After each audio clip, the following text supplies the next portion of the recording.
twivanye mu bukwe bwa The Ben na Pamela.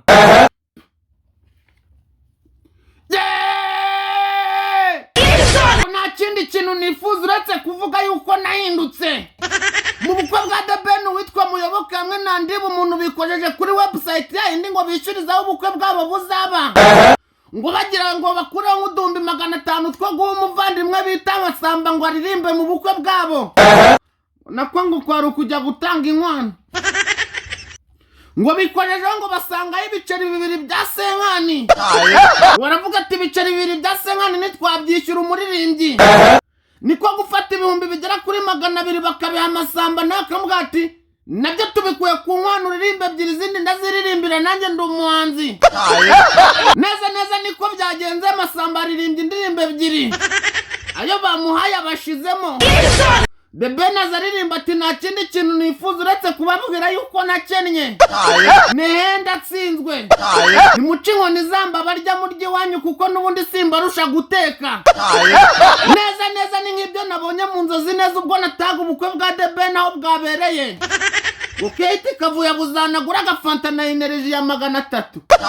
Babajije The Ben baramubwira ati se mwubu bukwe bwawe kuki nta nzoga zigeze zigaragaramo? Arangije arababwira ati njyewe sinywa inzoga n'umukunzi wanjye Pamela nanywa inzoga. Tubwo rero uri bukenera inzoga mu bantu batashye ubukwe bwanjye ajye kuri Burarirwa. Barongera baramubwira ati none se kuki nta mazi twabonyemo niba inzoga zo zitemewe? Arangije arababwira ati buri muntu wese witabiriye buno bukwe ndakeka neza ko yaje yoza amazi. Niyaba yakeneye yari buyanywa. Figos Plus yabazaniye wa mutino no utuma mu gitanda gose wijajara gose ukabikora neza. No kuvuga ngo we mugabo rero kabinoza neza cyane. Uyu mutino nawo undi wa no mutino no utuma abakobwa bazana imiterere myiza. No kuvuga ngo ukagira imiterere myiza. Figos Plus rero waduhamagara cyangwa ukatwandikira kuri 0788 39 dukorera mu mujyi downtown muri Chic muri floor ya mbere.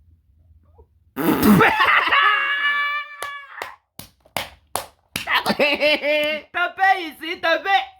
Genda KTN ugira ibibanza bimeze neza. Akuri The Ben yaguze kibanza muri KTN. Ubusabwa arabutuza. The Ben. Ubukwe bwabereye ahantu hakodesheje. Kuki mutabwe KTN ngibereka amapartoma meza cyane. Meza cyane kuko muri ibyamamare KTN ntabwo hari wore apartoma iri muzizagurisha. Abwe tu n'ubukwe bw'ibyamamare mu buhostel. Kuko mukodesha ahantu ho gukorera. Nabwo ntimunabishyura. Ubundi ugomba kubanza ukarabitegura ukagura ikibanza hamwe na KTN bikarangira. Ubundi bura bukwe bwa The Ben ukuntu byari bugenze bari bubwira KTN ati twe turi ibyamamare. Atuke musavuze yuko bagiye kuzana umugeni. Ni The Ben afashe umugeni we yabifashijwemo na KTN kuko inzu bari kumukoreramo twayibahaye. Ati muri buri jambo no muri buri gahunda yose igiye kuvugwa na MC mu bukwe bwa The Ben muvugemo ijambo KTN. Twebwe nka KTN twatwemeje kuvuga tuti mwebwe nimwakiriye inzu muyikoreramo ku buntu. Cyane ko burango bura bukwe bwa The Ben ikintu cyaziragamo ni amafaranga. Mukavuga ati KTN igira ibibanza gusa byonyine. Ubukwe bwari butahe nyamara ariko ngumve ngo amazi ni yararimo. Abantu bari ku murongo w'inyuma uretse umukungugu wabageragaho ngo ntago bya Imana ubukwe nabutashye mu nzozi nari urumva. Ariko nane bakavuga ate ubu bukwe bafashe bakarangiza bakabura n'umuntu n'umwe koko mu bantu twizera ujye utangaza amakuru y'ibitagenda neza batumiramo. Habe n'umuntu umwe wa Twitter ariko nane habe n'umuntu umwe wa Twitter bavuga uburyo nono umwe muri bo yagiye kuranda akajya kunywa ifege. Ko nabirose se murajya he? Umva ko nabirose. Mwanze kubeza invitation. Ubukwe bwagiyemo Muyoboke yavuga iki? Ubukwe bwagiyemo Ndiba umuntu yavuga iki? Ubukwe bwagiyemo Kavuye nta kintu yari buvuga kuko ayiya bivuga bari buvuga ibyo yakoraga muri Amerika. Barabana. Ubukwe bwabuze turibona. Barabizi. Nubwo abantu babivugira ngo baranzi. Bashaka kutavuga ibintu byanjye nabi mu bukwe bwa The Ben. Bomba Platina Day. Ariko se urumva Muyoboke ngo watanga amatike ngo ibaza ko cyayitaramo uko ngatanga amatike yatangaga amatike urumva kuri invitation bareba bakaba bati ubundi wowe reka nkubwire website yitwa The Ben na Pamela ubukwe bwabo show wayigiye warayisuye ati wapi ati niyo mpamvu ndi kugenda nje nandi mu muntu twarebye tugasanga nitwe bantu babiri tikanye natwe amafaranga twatanze twirinze kuyavuga ko byari ibiceri bya senga ijana koko ubukwe bwa The Ben nijana ryagendaga ubu noneho ngo nijana riri kugenda byatangiye ari mu 50 nabwo kandi ukoresheje credit card yo muri Amerika Bank of America ngo bidakunda rumva wakuvuga ngo ufite ngibihumbi 600 ariko ngo ukoresheje kwite yo mu Rwanda bidakunda ariko ngo ubu ngo barebye babona ngo nasako yohereza ngo nasako iri kohereza abanyazuka bwa The Ben byagenze kuko babaregera bavuga ati nituramuka tumuze yuko nta mafaranga ariho kandi bazi ko natwe turi mu bantu babushigikiye ati bari butwitimwe ati abantu baratwitimwe sinzi umamagaye muyoboka aragira avuga ati njye ibi bintu rero byankoza isoni ati bari bazi ko njye nawe dufatanyije ko turi mu bantu bakaba twarashyizemo amafaranga y'imena urumva none ubwo turebye kuri website tukabona nta yari ajyaho reka tubeshye ko nta mafaranga ajyaho bashyize igiceri cya senkani kiba kiragiye ati we birakora neza ni muryerye noneho nikiri kwakira amadolari n'amanyarwanda iri kuyafata n'abaniga barakaye bareba mu bukwe akabona fantasy iri gushira bakabona batumije amasamba uzanira umugeni miliyoni 5 agabanya nyamara hano turahahira batangira gukorana na The Ben ntuburi umugeni umvikana birakora ntabwo bikora ni mu bintu ushoboye uraririmba niyo uri umufotogarafe wari bunabwifotore urumva rero The Ben ku ruhande inshuti yanjye nkunda masamba ararimba indirimbo ebyiri nabwo turamubwira ko tutari bumwishyure tumuha agatike agende turebe uko bihindutse umwanzuro burakozwe bakoranye nkidano The Ben mva ko uhindutse arazamuka ati ko mwahindutse ati nashyizeho website bicyurira ubukwe murabyanga ati none ukuntu bigenze mbuza amafaranga yo kwishyura masamba wanjye murabagome ni kuko iby'ubukene ubibona bukugezeho mwarahindutse ko mwahindutse ibyo bintu uri kubivuga utagiye mu bukwe gute nabirose The Ben ntiyari bunumi arabizi ureba aho bitagenda ndeba aho bitagenda ariko kandi Imana ikunda showbiz cyane Imana igakunda showbiz nyarwanda cyane tuvuga ati reka ndebe imwe mu ntumwa zasigaye urumva nzohereza amakuru z'abanyarwanda njyewe narapfuye ndazuka ku bwa showbiz nyarwanda nabarambambye banera imisumari ndapfa ubundi ninjye Yesu muri showbiz ndapfa ndazuka nzanereka ba The Ben n'abari abamuyoboke n'aba Bruce Melody singize inkovu za game imita nsora n'indirimbo z'amaganya ndafashe mukanya yajyaho mukanya saa 6 gutya saa 7 saa 8 saa 9 saa 10 saa 11 saa 12 aho ngamwe muri tayari indirimbo irajyaho urumva itanagiye ejo saa 5 bari bazi ko nasaze n'abatigita bakanga gufata amafone nk'abananiza bikarangira bamborotse ko baji none ndafashe Irene we none ndafashe Yago TV show yagubiriye none ndafashe hano ku isimbi twakira abagore barira none ndafashe rakize Imana no nyuma y'indirimbo twakubita ikiganiro cy'umwaka kivuga ayo maganya yose ibyo kuri 3D nje ndashaka ko tujya kwa Emi abantu rwose iki kiganiro cyose cy'amateka yacu ndashaka ko dukora ikiganiro cy'amateka yacu ndashaka kizagira views ebyiri ndashaka kizagira ibiki byose nje ndashaka ko dukora ikiganiro cy'amateka yacu tuzashyira no muri documentary y'ubuzima bwacu tuzakidownloadinga tujye tugishyira ahantu tukirebe kuko ibintu byose byerecyanye na game yacu byose by'abantu badukoreye nibyo tutazibuka tuzakora part 2 documentary y'uburyo byagenze kugira tugafashe tuzayipininga ku iki kiganiro no ku bindi biganiro bizakurikira tupiningaho n'indirimbo zacu yitwa ndafashe turi kujyana nibyo rero amakuru ya The Ben rero yaje imana yarebye iravuga ati reka noreze umwana wanjye nkunda w'ikinege muri showbiz. Oya Imana yabirebye obrese bazubihera handi. Imana yarebye uburyo bari gutumiramo abantu bashaka batazavuga ibintu bitazagenda neza. Yego irangije iravuga ati ntabwo nabyemera. Ntabwo abanyarwanda babura amakuru. Ireba umwana wayikunda w'ikinege buri kantu hamwe nande na buri nguni abana bayikunda w'ikinege ibahumekera barapfa bazukira mu bukwe. ari Kate Kavuyo hamwe nande na Muyoboke afatanyije nande Christopher Muneza wamubonye. Twebwe twapfuye tuzukira mu mwabo bantu ubukwe turabukurikirana. bazi ngo bari kureba ibintu bigenda neza gusa. Kumbe Kate Kavuyo niwe muri kana niwe twabinje enemy zikoroza. Ariko reka nkubwire umva ko bwatanta bugezeho batakuba butakara ku ngo yoheza yijisho badahari. Nje rero narindije nakoreza nje napfuye nje nari nyajyamya no kurira. Aya makuru uburire bwanjye aya makuru mwumvishije aya makuru mutazumva nahanira iby'amatwi yanyu atigeze yumva ku mugani wa Kere. Shayibe ngene niyo amatwi yanyu yarabyumvise naho muzabibona. Reka ubu ese wayakura ku gihe aya makuru wayabona. Reka kuko nyine abahamagawe ni babandi bo muri team murabazi. Ye nkaba rero ndagatanga napfiriye abanyabyaha bagafashe muri game twebwe turi ba Yesu. Imisimari man reba inkovu ikamba ry'amahanga irinda ryikore urumva. Reba ijisho ryaratukuye kubera kurara ndeba bro urumva. Abantu basigaye tureba ngo urumogi kandi already turi kurara ureba dushaka amakuru. Kigaruta nk'urumogi ushaka kundi kwiyangatono kuno. Ubu miti yose anywe ya malaria nta rwari rurimo. Mu miti yose habamo urumogi. None se ntabwo ari kigaruta nk'urumogi. Ahubwo ngiye nibwira n'abantu ko nta nk'urumogi muzabibura.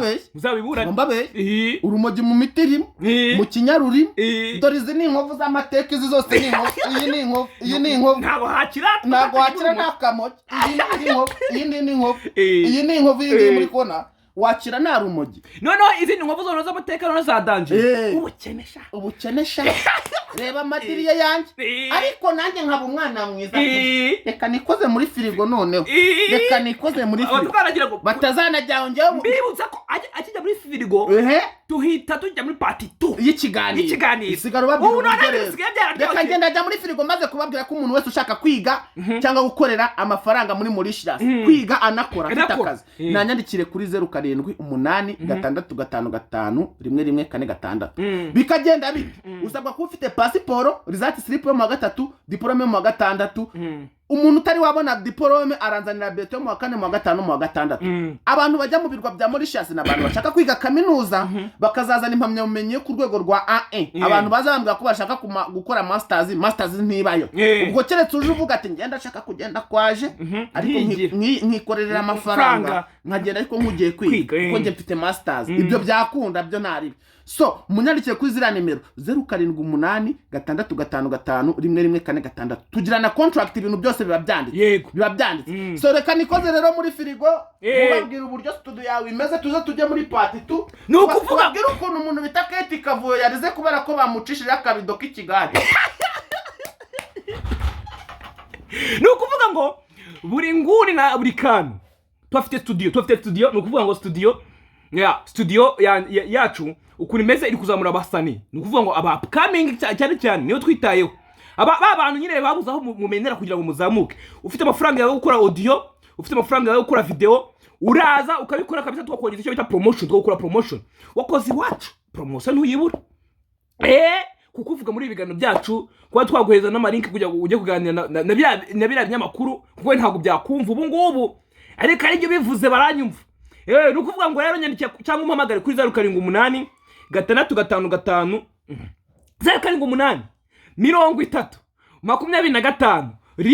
072625 nanjye kuvuga inimero za buri kantu ushaka. Buri firigo yanjye n'abantu batayizi noneho ndacyari kuyikuraho amashashi.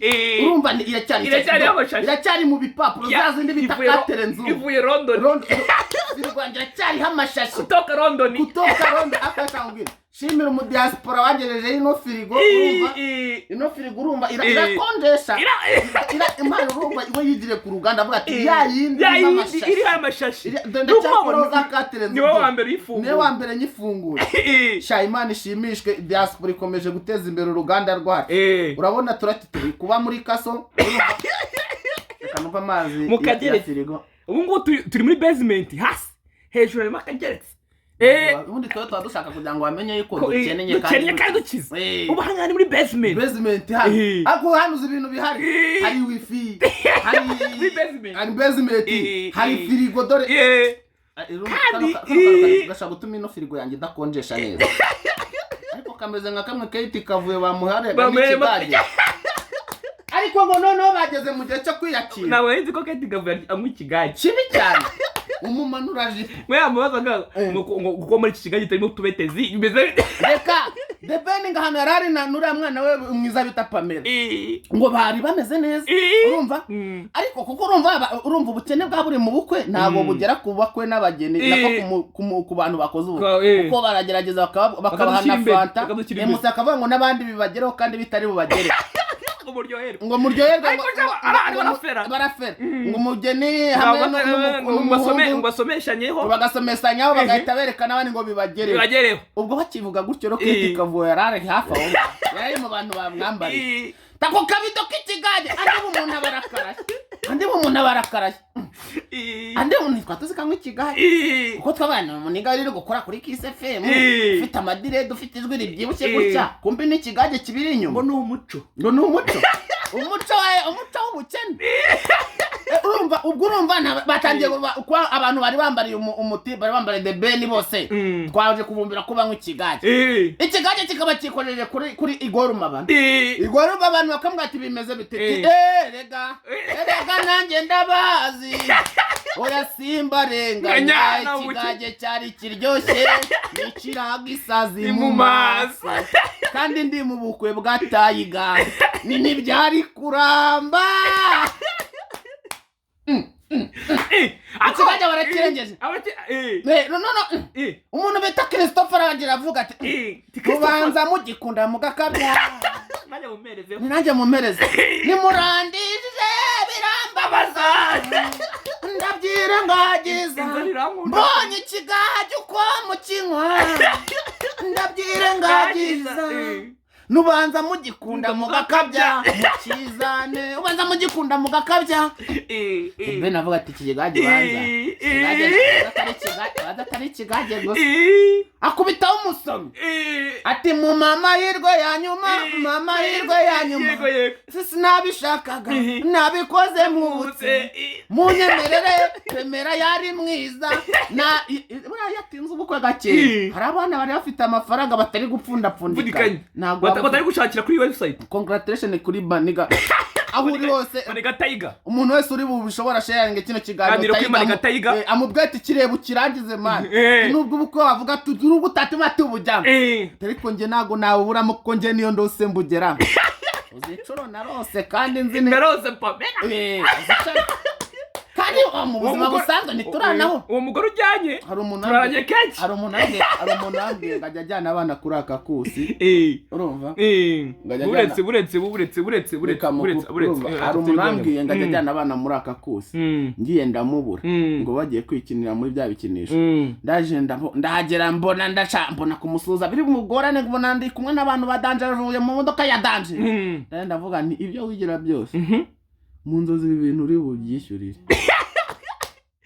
namwe Pamela ni mu nzozi ndanakwima Pamela kandi koko byarabaye Pamela umaze kurara nka kangahe Pamela umaze kurara ngiye maze no kumwima gatatu maze no kujya mu bajama turi nko mu kigo cy'amashuri ari kunyirukaho Pamela ariko ati buri kantu ati subutu jya kwa Tayiga bana nibo nizo zawe mani bada Tayiga nijubu ndetse mani ati nkabita bati ariyo revo tinyiri guciyambuze kabiri pick up the phone mukupe ndi busy The Ben ari kurira avuga ati buri kantu ndakwemera uri umunyarwanda ndekera umwana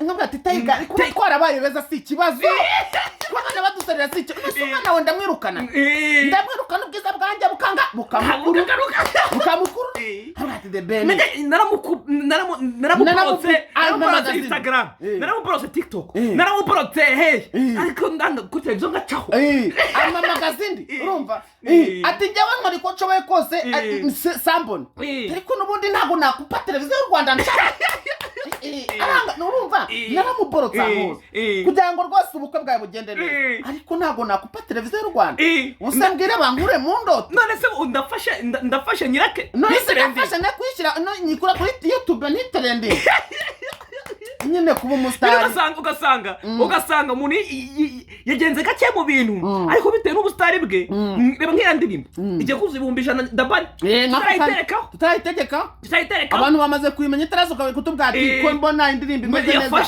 irihe ntabwo iri kuri Spotify n'izindi mbuga ntiragera kuri YouTube kuko kuri YouTube turashaka ko izasohoka uyu iri busohoka umunsi so rero najyamba bwe ko abantu mwitabira ubukwe bwa The Ben urumva nimugire ikibazo natwe twabwitabiriye urumva mu ishusho nshya urumva kandi ijisho ry'umusesengo ubukwe umve ngo uko turi hano kwa burose